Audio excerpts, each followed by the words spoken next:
rate in Africa. The Gambia has one of the 2 or 3 highest rates access to potable water. The Gambia has absolute religious tolerance. I mean, this is highly unusual in Africa. I mean, you know, Muslims, Catholics, Methodists, I don't care what you are, everybody gets along. Tribal tolerance, I mean, maybe the Fula and the whatever's the Mandinka, you know, don't get along, I mean, don't speak the same language, but they speak the same, you know, local language, but which often they do, but they speak humanity. They speak to each other, they joke with each other, they tease each other. One's the best dancer, one's the best bean eater, one's the best medicine man, whatever it is, but there's respect around the table. And that, you know, I've been in Africa for 35, 40 years. I've never seen a country that has this kind of religious tolerance. And then this gender equity in this country, you know, 40%, 50% of the police are women. Other countries try desperately to get those kinds of numbers, and they don't succeed. And you need leadership. You need somebody talking about gender equity in order to make it happen. And President Jammeh talks about it all the time, and that's why it filters down. Okay. So now, what more can we do to? I think there's some of the, you know, the presentation sometimes of of how you're dealing with the West. You know, I've told President Jammeh, and I've told some of the ministers who are my friends, you know, you need to speak West. Because it's like a language. It's like, you know, French or Italian or whatever. You know, West is a language. And many presidents in Africa speak West very well. They're going to, you know, tell us what we want to hear in a language and a style. And like they're not very frank and call it as and tell it like it is? Yeah, so I think, you know, a little softening of the message. You know, just recently, in the last couple of months, President Jammeh has asked the UN, in writing, to investigate the disappearance of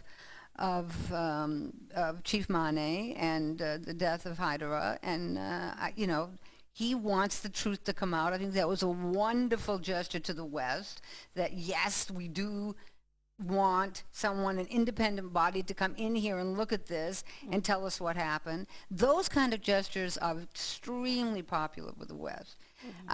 Cleaning up the prisons, the justice, the whole judicial sector, getting people in and out of prison faster, that will be a huge step forward. But, you know, the president is aware of this. He was telling me the other day that he's now dedicated about $1 million this year to try to build a new wing at the prison and to improve conditions at the prison. Certain key areas, I think, will do a tremendous amount. But there is no doubt either that relationships are improving. That there's you know, a new food security initiative. Only 5 countries this year were approved. Gambia was one of the 5 countries. They'll be getting about $28 million. I was asked personally whether or not that was a good investment, and I absolutely said yes. For the first time in many years, John Deere, an American farm implement company, is coming to the Gambia with the money from the government of the Gambia. I think they've got a fabulous package that they're going to bring. The United States is going to buy $500,000 worth of seeds, and hopefully another $500,000 will be coming soon to help with the food security situation. So a lot of things are coming into the Gambia for the first time in years. Just today, I was informed that the Fulbright program has been authorized for the Gambia, which is another huge, great step. You know, some really smart young Gambians will be offered scholarships to go to the United States and study for a year at one of the finest universities. Paid by the U.S. government? Totally paid by the U.S. government.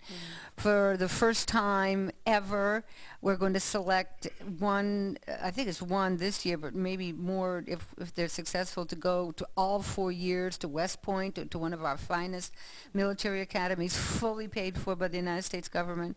So things are happening. Okay. And if you would like to ask the ambassador some questions, you can send us a text message. We're on 655-2002, 655-2002. You cannot call us because we cannot take phone calls right now. But if you have had the opportunity to change something before you leave, what would this be? What would you change? Oh boy, that's an interesting question. What would I change? I think, if I had endless money, if I had endless money, back when I was head of AID in Mali and Tanzania and Liberia, I would go to different places within a country and I would see something that I really loved and I would say to my staff, let's fund this, let's make this happen. And when I first got here, I would do the same thing and my staff kept saying, but Ambassador, we don't have any aid money, we can't do that. So if I had a magic wand, I would start with the women. I would always start with the women. I would get especially women farmers, I would get them irrigation so they don't have to pull water up from meters and meters under they work hard, they deserve to have better productivity, and the day of the woman farmer, or farmers in general, is coming. It's going to be a good day for farmers because people need things to eat. And the population is growing, and the area under production is shrinking around the world in developed countries. And so it's a great time to invest in agriculture and to be a farmer. And a woman farmer, they're going to make money.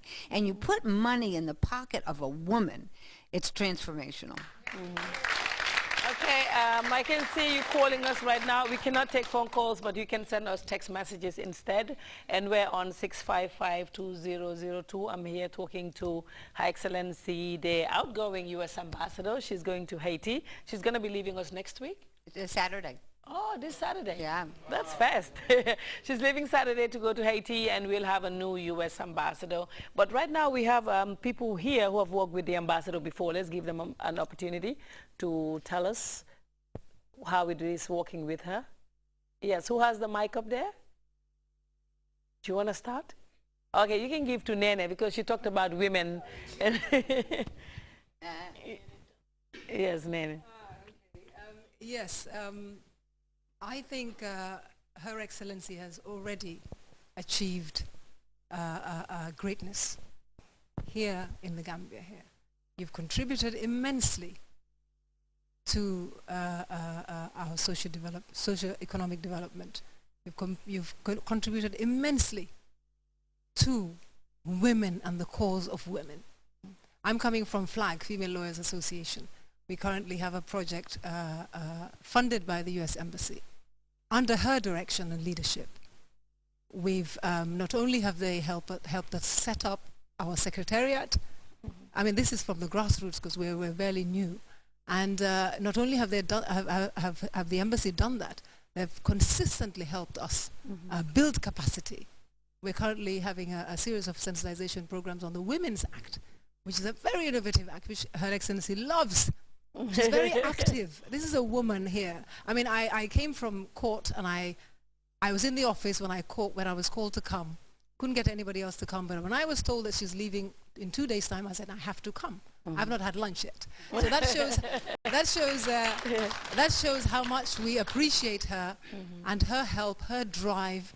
She's a very honest woman, I find, and very warm. You know, I mean, she's said so herself that she's forged a lot of strong relationships here in the Gambia.